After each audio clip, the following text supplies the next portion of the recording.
सो hey everyone, हम लोग nature of matter chapter को देख रहे थे क्लास 9th का। और इसमें 3 क्लास हो चुका है। शुरू के क्लास में इंट्रोडक्शन था जिसमें काइनेटिक थ्योरी ऑफ मैटर था, फिर सॉलिड लिक्विड और गैसेस के डिफरेंट प्रॉपर्टीज़, उनका मतलब डेंसिटी, उनका शेप, उनका साइज़, उनका रिजिडिटी और भी कई सारी चीज़ों पर डिफरेंसेस जो भी हैं वो सारे हमने देखे थे। फिर हमने देखे थे मेनली आगे, फिर दूसरे लेक्चर में हमने देखे थे मेल्टिंग पॉइंट और बॉइलिंग और इवापोरेशन के बीच में अंतर, जो सबसे इम्पोर्टेंट होता है, कहीं भी पूछा जाता है। और फिर वेपराइजेशन और मेल्टिंग पॉइंट, प्रेशर पर क्या इफेक्ट पड़ता है मेल्टिंग का, और इम्प्योरिटीज़ ऐड करने पर मेल्टिंग का क्या इफेक्ट पड़ता है। ठीक है। उसके बाद फिर सेकेंड में हम लोग ने देखा था, या थर्ड में मेनली हम लोगों ने मैटर को 2 पार्ट में हमने डिवाइड किया था, प्योर सब्सटेंसेस और प्योर सब्सटेंसेस को एलिमेंट कंपाउंड्स। ठीक है। एलिमेंट को फिर मेटल, नॉन मेटल, मेटलॉइड्स, और फिर एक तरफ तुम्हारा फिर दूसरे तरीके से हम लोगों ने किया था हेट्रोजीनियस और होमोजीनियस का। ठीक है। प्योर सब्सटेंस और मिक्सचर में होमोजीनियस, हेट्रोजीनियस, वो सब सारा चीज़ हमने देख लिया था। उसके बाद फिर हम मिक्सचर और कंपाउंड के बीच में अंतर, ठीक है, वो जो सबसे इंपॉर्टेंट होता है, मिक्सचर और कंपाउंड के बीच में क्या अंतर होता है। अब लेकिन एक चीज़ पहले बताना जरूरी है कि मैं अब क्या सोच रहा हूँ कि क्लास 11 के मैं मेनली केमिस्ट्री अभी उसके वीडियोस डालना शुरू करूँ। क्योंकि देखो कुछ लोगों का सजेशन भी आया था, है ना, कि क्लास 11 का डालिए, और क्योंकि कई बच्चे अभी 10th 11 में पहुँच चुके हैं, और मुझसे जितना हुआ मैंने उतना किया। ऑफ कोर्स बीच में मैंने वीडियोस नहीं डाले, क्योंकि जितना मैंने अब जो बड़े बड़े संस्थाएं जैसे PW, उनके तो जो यूट्यूब चैनल है उस पर तो मतलब लाखों सब्सक्राइबर हैं, और उनके यहाँ हर चीज़ का सुविधा है। तो अगर मैं खुद PW ज्वाइन कर लूँ तब तो मैं भी अथी करने लूँगा, वो सारा कंटेंट वगैरह आने लगा। लेकिन अकेले इतना सब करना मुश्किल होता है, लेकिन फिर भी हम लोगों ने जितना हुआ उतना किया और आगे भी करते रहेंगे। तो अभी जो मेन हम लोग को पढ़ना था, सॉलिड मिक्सचर और सॉलिड लिक्विड मिक्सचर को हमने देख लिया था। अब है लिक्विड मिक्सचर, फिर लिक्विड गैस मिक्सचर, उसके बाद paper chromatography, condition required for chemical change और different types of chemical reactions. बस यही देखना, फिर रिएक्टिविटी सीरीज, बस इतना ही चैप्टर में है। तो ये चैप्टर उसके बाद ख़त्म हो जाएगा। फिर क्वेश्चन आंसर, जिसमें true false, fill in the blanks, MCQ, जो बेसिस को मजबूत करते हैं उसको कराया जाएगा, ताकि इसमें कोई दिक्कत ना हो। तो लिक्विड मिक्सचर में जो सबसे फेमस है वो है सेपरेटिंग फनल सबसे फेमस है लिक्विड में। क्योंकि ये कब यूज़ होता है, जब 2 लिक्विड का डेंसिटी अलग अलग हो। जैसे वाटर और केरोसिन ले लो, तो वाटर और केरोसिन अगर लेंगे, तो केरोसिन ऑफ कोर्स उसका डेंसिटी कम है, तो वाटर के ऊपर फ्लोट करता रहेगा। तो सेपरेटिंग फनल रहेगा तो इसमें इतने दूर तक वाटर रहेगा नीचे, और ऊपर केरोसिन रहेगा। तो आप यहाँ से वाटर को नीचे जाने दो, एक दूसरे यूटेंसिल में इसको रिकवर कर लेंगे, और जो बचेगा वो हमारा केरोसिन रहेगा। तो या फिर केरोसिन की जगह पेट्रोल भी ले सकते हैं, बस डेंसिटी डिफरेंट होना चाहिए। तो अगर क्वेश्चन रहेगा कि 2 डिफरेंट डेंसिटी के लिक्विड्स को अलग करना है जो मिक्सचर है, तो क्या यूज़ करेंगे, तो सेपरेटिंग फनल का यूज़ करेंगे, जो सबसे इम्पॉर्टेंट। फिर अगर 2 लिक्विड्स हैं जिनका डेंसिटी तो अलग नहीं है, लेकिन इनका बॉइलिंग पॉइंट में डिफरेंस है, तो फिर कैसे अलग करेंगे, तो फ्रैक्शनल डिस्टिलेशन से अलग करेंगे। फ्रैक्शनल डिस्टिलेशन ये सबसे इंपॉर्टेंट कंसेप्ट ये होता है कहीं भी। तो जैसे एक मिक्सचर का एग्जांपल दिया गया है, इथाइल अल्कोहल एंड वाटर, तो इथाइल अल्कोहल का जो बॉइलिंग पॉइंट है वो वाटर से कम होता है। तो अगर इसके मिक्सचर को तुम हीट करोगे तो इथाइल अल्कोहल का वेपर बन के वो चला जाएगा एटमॉस्फेयर में, और बच जाएगा वाटर। और फिर से इथाइल अल्कोहल का जो वेपर है उसको कंडेंस करा दो, और वो फिर लिक्विड इथाइल अल्कोहल तुमको मिल जाएगा। ठीक है। तो अगर डेंसिटी अलग अलग है 2 लिक्विड का, तो यूज़ करेंगे सेपरेटिंग फनल। और अगर 2 लिक्विड का बॉइलिंग पॉइंट में डिफरेंस है तो फ्रैक्शनल डिस्टिलेशन यूज करेंगे। तो ये 2 ही था लिक्विड मिक्सचर में, लेकिन अधिकतर यूज होता है यही। मैं अगर मुझसे पूछोगे तो अधिकतर यही यूज होता है। गैस मिक्सचर में जो सबसे पहला है डिफ्यूज़न। तो डिफ्यूज़न तुमको पता है, हायर कंसनट्रेशन से लोअर कंसनट्रेशन की ओर जो तुम्हारा मूवमेंट ऑफ पार्टिकल्स होता है। तो डिफ्यूज़न में अगर 2 गैसेस हैं और दोनों का डेंसिटी डिफरेंट है, ठीक है, दोनों का डेंसिटी डिफरेंट है, तो डिफ्यूजन के थ्रू हम दोनों को अलग कर सकते हैं। जैसे कि हमने लिया H2 और CH4 यानी मीथेन, और H2 हाइड्रोजन, ये दोनों का मिक्सचर लिया, ठीक है, और तुमको कहा गया कि अब इससे H2 गैस को अलग करो और CH4 गैस को अलग करो। तो क्या करोगे, तुम डिफ्यूज़ करवाओगे।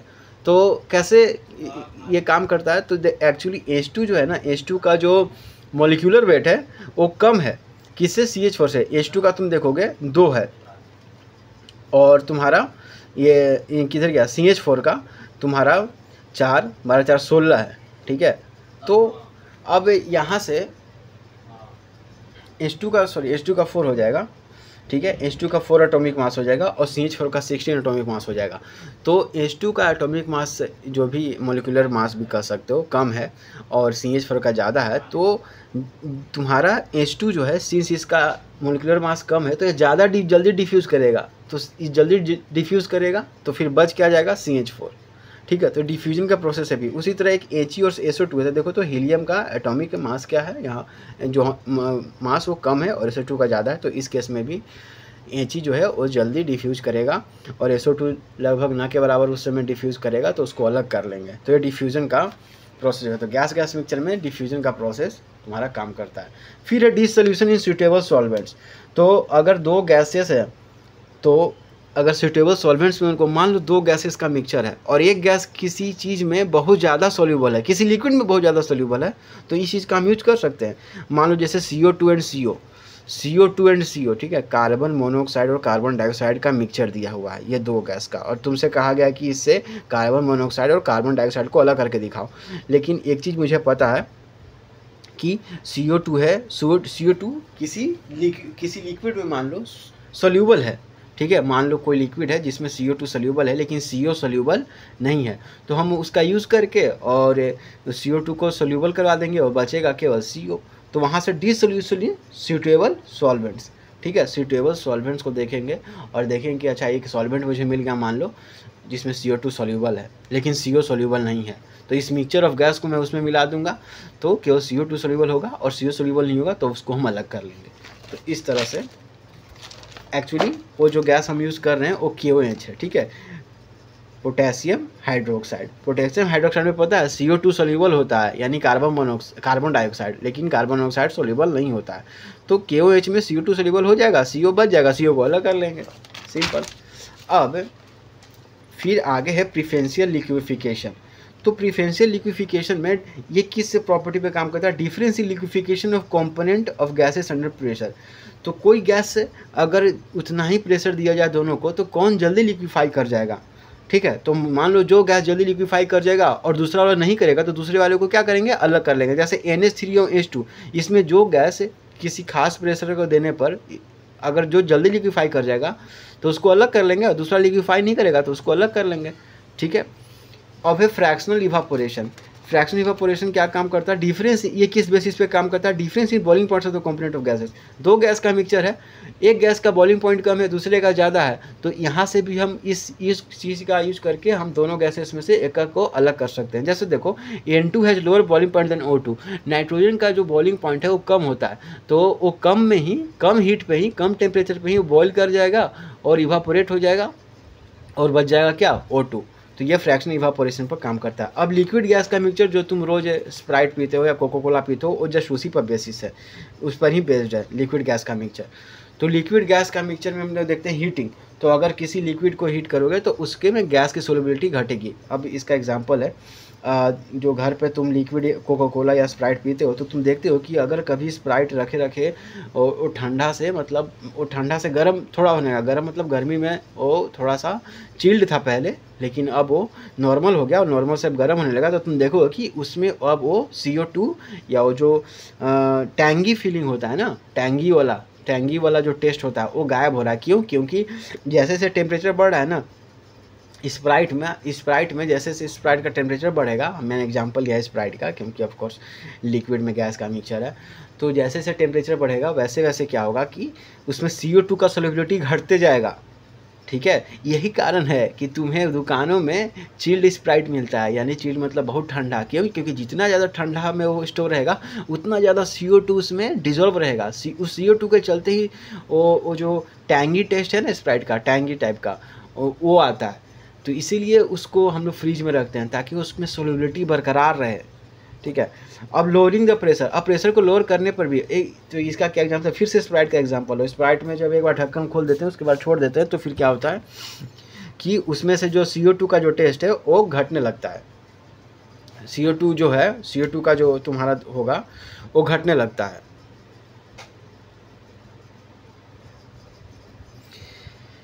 तो जब एक बार उस स्प्राइट के बोतलों को खोल देते हैं फिर रख देते हैं कि बाद में पियेंगे, तो तुम देखोगे कि अब उस तरह का टेस्ट नहीं आ रहा। क्यों? क्योंकि प्रेशर कम हो चुका है उस बॉटल के अंदर, और CO2 जो है उससे निकलना स्टार्ट हो गया है, इसलिए उस तरह का टैंगी टेस्ट नहीं आता है। तो लिक्विड गैस मिक्सचर में अगर हीट करोगे तो सॉल्युबिलिटी डिक्रीज़ करता है, और प्रेशर को भी लो करोगे तो भी सॉल्युबिलिटी डिक्रीज़ करता है। ठीक है, ये हो गया। अब आगे देखते हैं पेपर क्रोमेटोग्राफी। तो ऐसे तो ये थोड़ा बड़ा टॉपिक है, लेकिन पेपर क्रोमेटोग्राफी में मेनली होता क्या है कि एक फ़िल्टर पेपर लेते हैं अमूमन, और उस फिल्टर पेपर को किसी सॉल्वेंट में डिज़ोल्व करते हैं। ठीक है, और तब अब जाके फिर उसको जिसका मुझे चेक करना है, जिस लिक्विड का चेक करना है कि इसमें क्या क्या कंस्टिट्यूएंट है, मान लो इंक है, सिंपल इंक का अधिकतर बार एग्जाम्पल लिया जाता है, तो इस फिल्टर पेपर को पहले एक सॉल्वेंट में मेनली किसी केमिकल में इसको डिज़ोल्व करते हैं। उसके बाद डिज़ोल्व करने के बाद अब इस फिल्टर पेपर को इसमें डिज़ोल्व करेंगे जिसमें हमको देखना है, तो इंक में डिज़ोल्व कर दिया। तो इसके पीछे क्या मकसद है? मकसद ये है कि हमें अगर देखना है कि किसी केमिकल में क्या क्या चीज़ से वो बना है, किस कलर किस कंस्टिट्यूएंट से मिलकर बना है।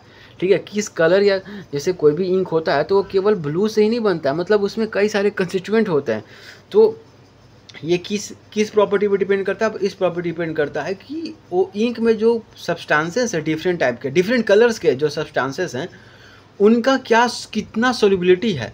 तो जिनका सोल्युबिलिटी ज़्यादा रहेगा वो नीचे ही रह जाएंगे, या जिनका कम रहेगा वो नीचे रह जाएंगे, जिनका ज़्यादा होगा ऊपर तक चले जाएंगे उस फिल्टर पेपर पे। फिल्टर पेपर पे कई सारे स्पॉट्स मिलेंगे तुमको, ठीक है, कलर के। अगर इंक में डुबोगे तो फिल्टर पेपर पे कई सारे स्पॉट्स मिलेंगे, तुम सोच भी नहीं सकते हो कि, और अलग अलग कलर के। मान लो एक फ्लावर का पेटल है, मतलब रेड कलर का, उसको पीस कर और उससे केमिकल निकाल कर और तब उसमें फिर पेपर क्रोमेटोग्राफी करोगे तो भी देखोगे कि वो भी कलर कई कलरों से मिलकर बना है। तो यूजुअली हम लोग ये अधिकतर बार लैब में यूज़ करते हैं ये देखने के लिए कि वो कोई केमिकल या कोई भी लिक्विड सब्सटेंस है वो किन किन कंस्टिट्यूएंट ऑफ केमिकल या के कलर से मिलके बना है। ठीक है, तो वहाँ से फिर paper chromatography is an analytical method is to separate coloured chemicals और सब्सटेंसेस, बस इतना याद रखना। ठीक है, तो ये एक मतलब उस फिल्टर पेपर में तुमको कई सारे स्पॉट्स मिलेंगे अलग अलग कलर के। ऐसा करने के बाद तो वो बस ये दिखाता है कि डिफरेंट सेपरेट करने के लिए, कलर्ड केमिकल्स को सेपरेट करने के लिए किसी सॉल्वेंट से हमें लेते हैं। अब उसमें कई सारे टर्म यूज हुआ, डिस्पर्स, पता नहीं बहुत सारे टर्म्स यूज होते हैं, लेकिन बस ये याद रखना ये लाइन, तो तुमको पेपर क्रोमेटोग्राफी का मतलब पता चलेगा। आजकल तो ये काफ़ी हाई लेवल पे होता है, अब ये भी नहीं, अब एक थिन क्रोमेटोग्राफी करके कुछ आता है तो अब उससे भी होता है।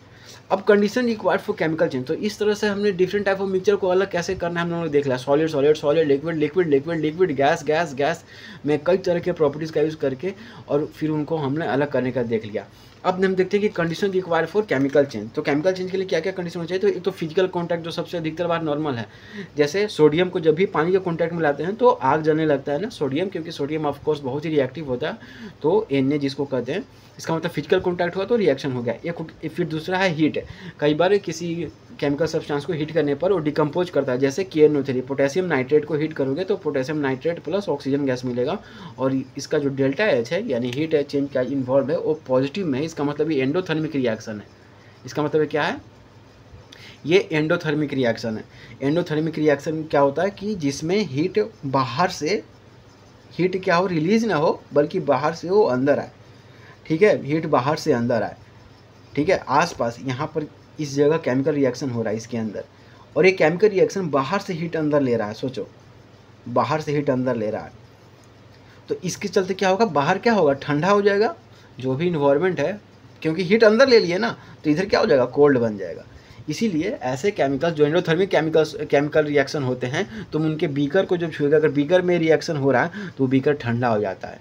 ठीक है, एंडोथर्मिक में। एक्सोथर्मिक में क्या होता है कि मान लो इसमें रिएक्शन हो रहा है और ये एक्सोथर्मिक है, तो ये अंदर से बाहर हीट को भेजेगा, उल्टा।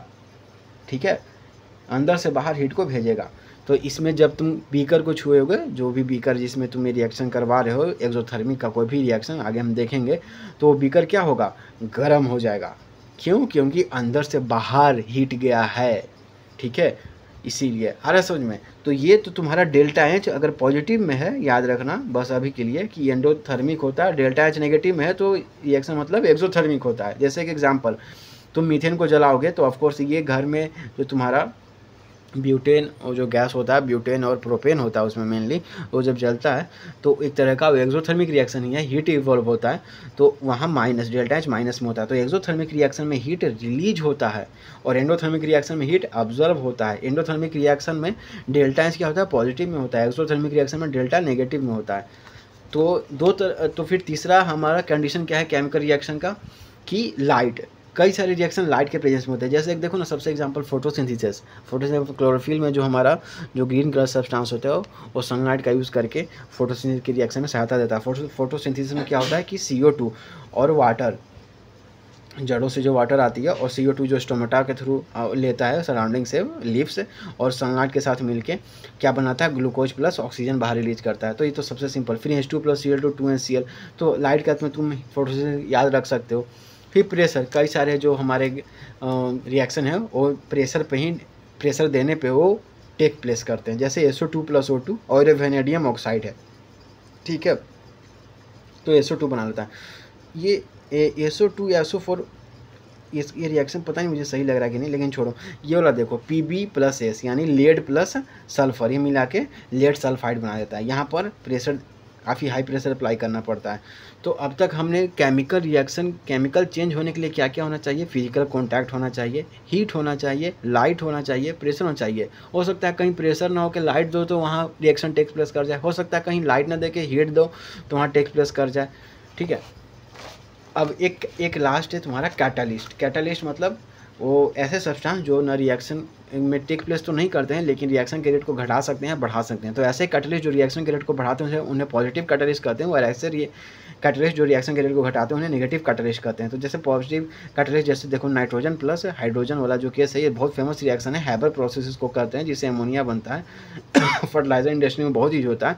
तो इसमें जब आयरन कैटलिस्ट के रूप में लेते हैं और 450 डिग्री सेंटीग्रेड टेम्परेचर और 200 ATM का हाई प्रेशर लगाते हैं, तब जाके नाइट्रोजन प्लस हाइड्रोजन अमोनिया में बदलता है। ये इसको हैबर प्रोसेस भी बोलते हैं, इसको कई बार बताया भी गया है। तो केमिकल चेंज के लिए क्या क्या होना चाहिए, एक तो तुम्हारा फिजिकल टच होना चाहिए, यानी फिजिकल कॉन्टैक्ट जिसको कहते हैं, हीट, लाइट, प्रेशर, कैटलिस्ट। अब केमिकल रिएक्शन में तुम उसका डिफरेंट टाइप देखोगे। केमिकल रिएक्शन में वैसे सबसे पहले क्या होता है, तो केमिकल रिएक्शन में क्या होता है कि नए बॉन्ड बनते हैं या टूटते हैं, ठीक है, बॉन्ड बनते हैं या टूटते हैं, ठीक है। उसमें तुम जो भी एटम्स इन्वॉल्व हैं उनके किसी मॉलिक्यूल्स के साथ वो बॉन्ड बनते हैं या बॉन्ड टूटते हैं, तो नए मॉलिक्यूल्स का निर्माण होता है। केमिकल रिएक्शन अगर कोई पूछेगा केमिकल रिएक्शन क्या है, तो पुराने मॉलिक्यूल्स जो रिएक्टेंट में है उस पर रिएक्शन होकर नए मॉलिक्यूल्स बनते हैं और बॉन्ड का बनना टूटना होता है उसमें, और नए मॉलिक्यूल्स का बनना उसमें शुरू होता है।